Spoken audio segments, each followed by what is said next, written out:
pleasure to be with you in Carrickfergus tonight, a very famous place which has seen many historic occasions, and of course, most famous of all, the landing of King William at Carrickfergus all those years ago. And this week in Holland, we had a new King William came to the throne, a William of Orange.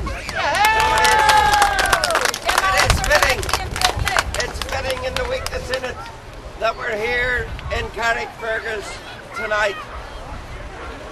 Ladies and gentlemen, I want to congratulate the Carrickfergus Protestant and Unionist Loyalist group for the organisation and for the efforts they've made to bring forward. I have to move.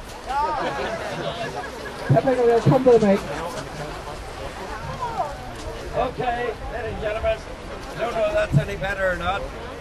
I'll probably don't shout. Okay, ladies and gentlemen, I was congratulating those who organised this event, because it is very important that across this province we demonstrate our belief in, our support for, and our determination to maintain our unionist culture at a time when at every opportunity it is under the most insidious and vicious attack. And of course, the tearing down of the Union flag from the prime civic building in our capital city was exactly that, a calculated attack upon our Britishness, because the Union flag symbolises that Britishness.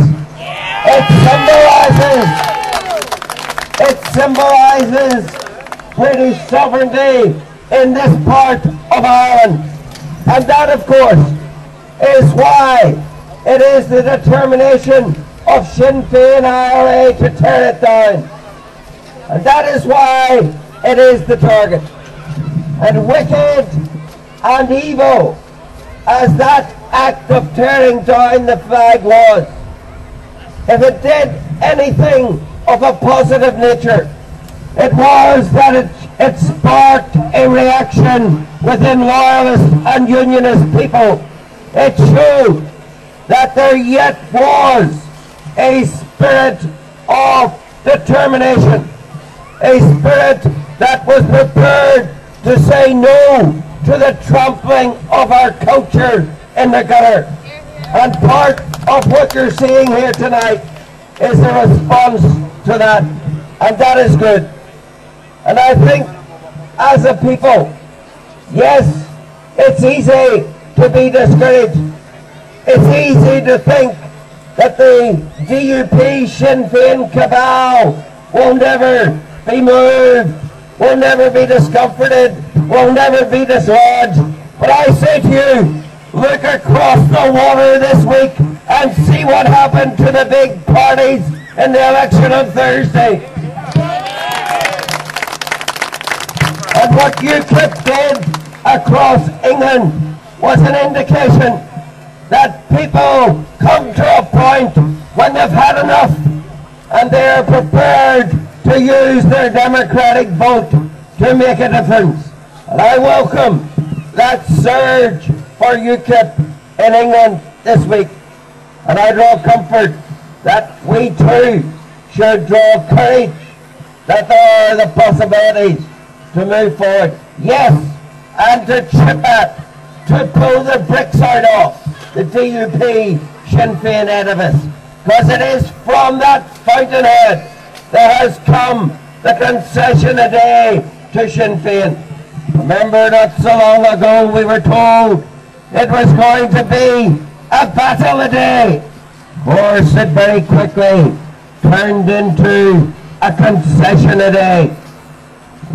Recently, we've seen a classic example of that in the granting of Sinn Féin's demand that there must, at the Mayor's prison site, be the new peace building so that they can build upon it the shrine that they want to IRA terrorism.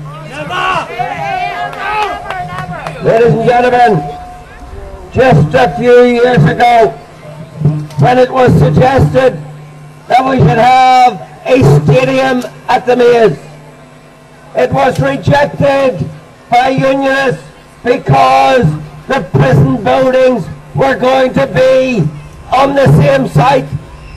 And yet now we are to have what they call a conflict transformation centre built cheek by jowl with the hunger strike buildings, which are to be open for visitors, for storytelling.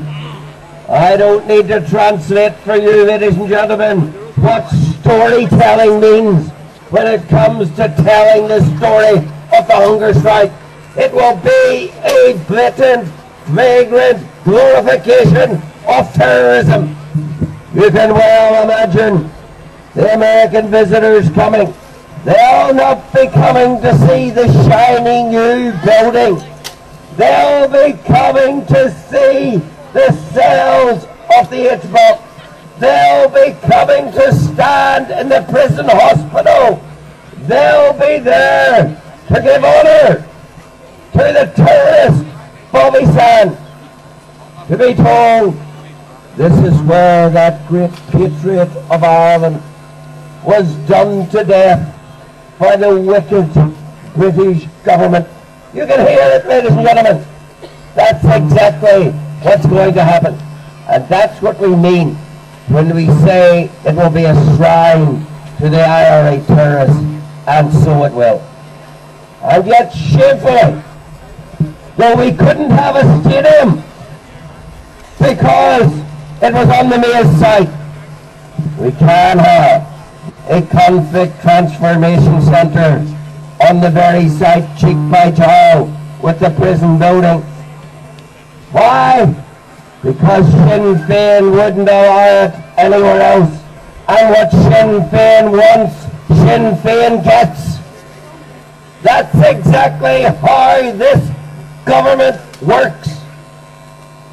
And it is a tragic betrayal, the unionist and loyalist cause, that the shrine is going to be facilitated at the Maze.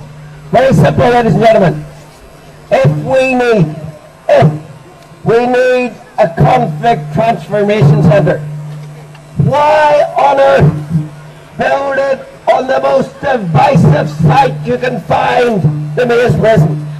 Why not put it on a greenfield site, on a neutral site, where there will be no opportunity to go off our terrorism? The answer, of course, is that Sinn Féin wouldn't allow it anywhere else, and as I say, what Sinn Féin wants, Sinn Féin gets. I want to give you an opportunity tonight to join in showing your opposition to that outrageous proposal. A couple of weeks ago we launched a petition against the Maze project, calling for the buildings to be delisted and demolished, which 3 DUP environment ministers could have done and refused to do, calling for the project not to go ahead at that site. If you'd like to sign that petition, there are copies here tonight. Take one with you. Take it into your street. Take it to your neighbours. Take it to your family. Let us show Mr. Robinson that there are unionists who still say no surrender.